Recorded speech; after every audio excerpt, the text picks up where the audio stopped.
Hello दोस्तों, आज हम बात करेंगे भगवान जगन्नाथ रथ यात्रा की कि 9 दिन तक क्या क्या होता है और कैसे कैसे होता है। जगन्नाथ रथ यात्रा का हिंदू धर्म में विशेष महत्व है। इस रथ यात्रा का आयोजन प्रतिवर्ष उड़ीसा के जगन्नाथ मंदिर में किया जाता है। यह रथ यात्रा हिंदू पंचांग के अनुसार हर साल आषाढ़ महीने के शुक्ल पक्ष की द्वितीया तिथि को निकाली जाती है। ऐसा माना जाता है कि आषाढ़ माह के शुक्ल पक्ष की द्वितीया तिथि के दिन भगवान श्री कृष्ण यानी कि भगवान जगन्नाथ अपने बड़े भाई बलभद्र और बहन देवी सुभद्रा के साथ 9 दिन की यात्रा पर निकलते हैं। इस साल भी यह यात्रा 7 जुलाई को 2024 में है। तो हर साल इस यात्रा में भक्तों का तांता लग जाता है, लेकिन इस बार भी ऐसा ही कुछ होने वाला है। लोग दूर दूर से इस यात्रा के लिए आते हैं। मान्यता के अनुसार इस यात्रा के दौरान भगवान जगन्नाथ मुख्य मंदिर से निकलकर अपनी मौसी के घर जाते हैं। पूरी स्थान स्थित गुड़ीचा मंदिर को उनकी मौसी का घर माना जाता है। कहा जाता है कि इसी मंदिर में 9 दिन तक भगवान अपने भाई बलभद्र और बहन सुभद्रा जी के साथ निवास करते हैं। पंडित श्री माधव चंद्र महापात्रा जी ने हमें बताया कि वास्तव में गुड़ीचा मंदिर में ही भगवान जगन्नाथ जी का अवतरण हुआ था और ये उनका जन्म स्थल माना जाता है। रथ यात्रा के दौरान भगवान जगन्नाथ और भाई बलभद्र और बहन सुभद्रा की मूर्तियों को 3 अलग अलग दिव्य रथों पर रखकर नगर में भ्रमण किया जाता है। इस दौरान जगन्नाथ मंदिर में भगवान का स्थान खाली हो जाता है। केवल रुक्मणी जी जो माता लक्ष्मी का अवतार है वही मुख्य जगन्नाथ मंदिर में विराजमान रहती है। इन 9 दिनों में संपूर्ण पूजा पाठ गुड़ीचा मंदिर में ही संपन्न होता है तथा भगवान भी वहीं निवास करते हैं। जगन्नाथ रथ यात्रा का रथ एक विचित्र संरचना का होता है। इन तीनों रथों में किसी तरह की धातु का इस्तेमाल नहीं किया जाता है। ये इन तीनों रथों में लकड़ियां, पवित्र लकड़ियां से इनका निर्माण किया जाता है जो कि नीम की रहती है, सोने की कुल्हाड़ी से काटा जाता है।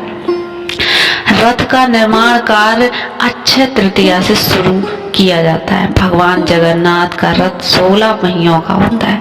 रथ यात्रा में सबसे आगे ताल ध्वज पर श्री बलराम, उसके पीछे पद्म ध्वज पर माता सुभद्रा व सुदर्शन चक्र और अंत में गरुड़ ध्वज पर नंदी घोष नाम के रथ पर श्री जगन्नाथ जी सबसे पीछे चलते हैं। ताल ध्वज रथ 65 फीट लंबा, 64 फीट चौड़ा और 45 फीट ऊंचा होता है। इसमें 7 फीट व्यास के 17 पहिए लगाए जाते हैं। बलभद्र जी का रथ ताल ध्वज और सुभद्रा जी के रथ जगन्नाथ जी के रथ से छोटे होते हैं। संध्या काल तक ये तीनों ही रथ गुड़ीचा मंदिर में जा पहुंचते हैं। जगन्नाथ रथ से उत्तर तक कर मंदिर में प्रवेश करते हैं और 9 दिन वहीं रहते हैं। गुड़ीचा मंदिर में इन 9 दिनों में जगन्नाथ जी के दर्शन को आड़प दर्शन कहा जाता है और ऐसा माना जाता है कि रथ के दर्शन से भक्तों के सारे कष्ट दूर होते हैं। श्री जगन्नाथ जी प्रसाद का महाप्रसाद माना जाता है, जबकि अन्य तीर्थों के प्रसाद को सामान्यतः प्रसाद ही कहा जाता है। जिस दौरान भगवान यात्रा पर निकलते हैं उस समय भी जगन्नाथ मंदिर और गुड़ीचा मंदिर में विधि विधान के साथ 7 बार भोग लगाया जाता है। पंडित श्री माधव चंद्र महापात्रा जी बताते हैं कि जिस दौरान भगवान जगन्नाथ मुख्य मंदिर में माता लक्ष्मी को अकेला छोड़कर अपने भाई और बहन के साथ गुड़ीचा मंदिर मतलब अपनी मौसी के घर आ जाते हैं, उसी दौरान माता लक्ष्मी रुष्ट हो जाती हैं और कहा जाता है कि रथ यात्रा के 9वें दिन माता लक्ष्मी गुड़ीचा मंदिर ही पहुंच जाती हैं। अब उनकी मौसी के यहाँ ही पहुंच जाती हैं और बहुत क्रोधित होकर भगवान जगन्नाथ के रथ के मुख्य सारथी का हाथ तोड़ देती हैं। रथ का सारथी कोई जीवित व्यक्ति ना होकर मिट्टी का पुतला होता है।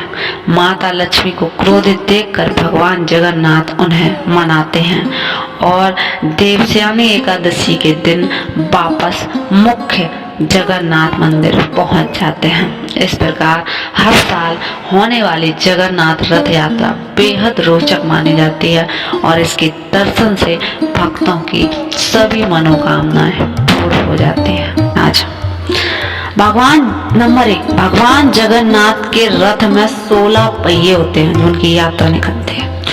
इसे आमतौर पर 45 फीट ऊंचा रखा जाता है और रथ को बनाने के लिए विशेष प्रकार की लकड़ी यानी नीम की लकड़ी का इस्तेमाल किया जाता है। उस लकड़ी का बकायदा जंगल में जाकर मंत्र उच्चारण के साथ पूजन होता है और फिर सोने की कुल्हाड़ी से पेड़ को काटा जाता है, जिसके बाद कुल्हाड़ी को भगवान की प्रतिमा से स्पर्श कराया जाता है सोने की कुल्हाड़ी से। नंबर 2 फैक्ट, रथ यात्रा के लिए 3 नए रथ बनाए जाते हैं। एक रथ भगवान जगन्नाथ और दूसरा रथ बहन सुभद्रा और तीसरा रथ भाई बलभद्र के लिए बनाया जाता है। और तीनों रथों को बनाने के लिए कुल 884 पेड़ 884 पेड़ों की लकड़ियों का इस्तेमाल किया जाता है। सबसे खास बात यह है इन रथों में कि इनमें कीले या अन्य धातु का कोई प्रयोग नहीं किया जाता है, सिर्फ और सिर्फ लकड़ी से बनाए जाते हैं। नंबर 3 फैक्ट, रथों को तैयार करने के बाद रास्तों की सफाई की जाती है। यात्रा की पवित्रता के लिए ऐसा किया जाता है, लेकिन ये सफाई भी सामान्य किस्म की सफाई नहीं होती है। इस दौरान गजपति राजा की पालकी आती है। यह एक प्रकार का अनुष्ठान कहलाता है। इसे छन पहनरा कहा जाता है। यात्रा से पहले तीनों रथों की पूजा की जाती है और सोने की झाड़ू से रास्ते की सफाई की जाती है। नंबर 4 फैक्ट, रथ यात्रा में एक पखवाड़ा पहले भगवान जगन्नाथ को बकायदा शाही स्नान कराया जाता है। इस शाही के बाद भगवान अस्वस्थ हो जाते हैं। उन्हें विशेष कक्ष में विश्राम के लिए रखा जाता है, उनकी सेवा का ख्याल रखा जाता है। लेकिन खास बात तो यह है कि ना तो मंदिर के पुजारी और ना ही वैद्य उनके पास जाते हैं। 2 हफ्ते बाद भगवान स्वस्थ होकर बाहर आते हैं और भक्तों को दर्शन देते हैं। नंबर 5